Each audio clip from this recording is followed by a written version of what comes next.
BRS MLC కవిత తనపై హత్యాయత్నం చేశారంటూ మండలి చైర్మన్ గుత్తా సుఖేందర్ రెడ్డికి ఎమ్మెల్సీ తీన్మార్ మల్లన్న ఫిర్యాదు చేశారు. కవితపై చర్యలు తీసుకోవాలంటూ తన ఫిర్యాదులో పేర్కొన్నారు. ఆమె ఎమ్మెల్సీ సభ్యత్వాన్ని రద్దు చేయాలని కోరారు. ఇప్పటికే మేడిపల్లి పోలీసులకు కవితపై మల్లన్న ఫిర్యాదు చేసిన సంగతి తెలిసిందే. అటు కవిత కూడా మల్లన్నపై డీజీపీకి కంప్లైంట్ చేశారు. దీంతో ఇరు వర్గాలపై కేసులు నమోదు చేశారు.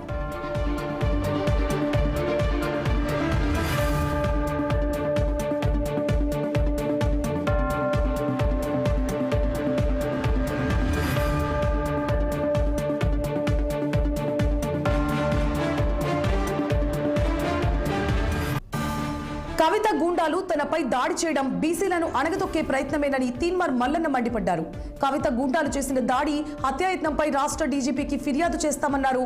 కంచం పొత్తు మంచం పొత్తు అనేది తెలంగాణ సాంప్రదాయంలో భాగమన్న మల్లన్న కవిత దొరల ఫ్యామిలీ కాబట్టి వాళ్లకు అంతా తెలియదని విమర్శించారు. కవితపై తాను ఏ రకమైన అనుచిత వ్యాఖ్యలు చేయలేదని స్పష్టం చేశారు మల్లన్న.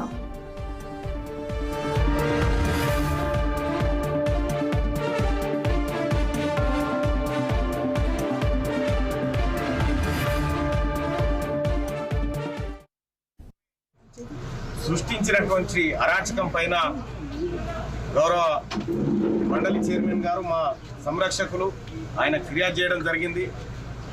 ఎథిక్స్ కమిటీ ముందు ఉంచి ఆమెను విచారించి ఆమె సభ్యత్వాన్ని రద్దు చేయాలని చెప్పి కోరడం జరిగింది. అలాగే నిన్న జరిగినటువంటి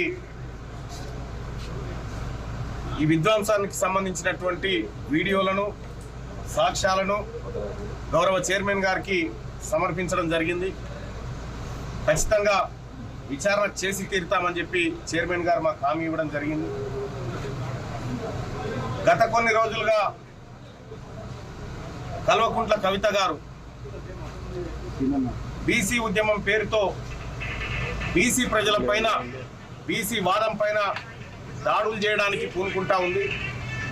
ఇదే మండలి సభ్యురాలుగా మండలి నియమాలకు కట్టుబడి ఉంటారని ప్రమాణం చేసినటువంటి ఒక మహిళ మా పైన హత్యాయత్నాలకు ప్రేరేపించడం అనేది దురదృష్టకరం.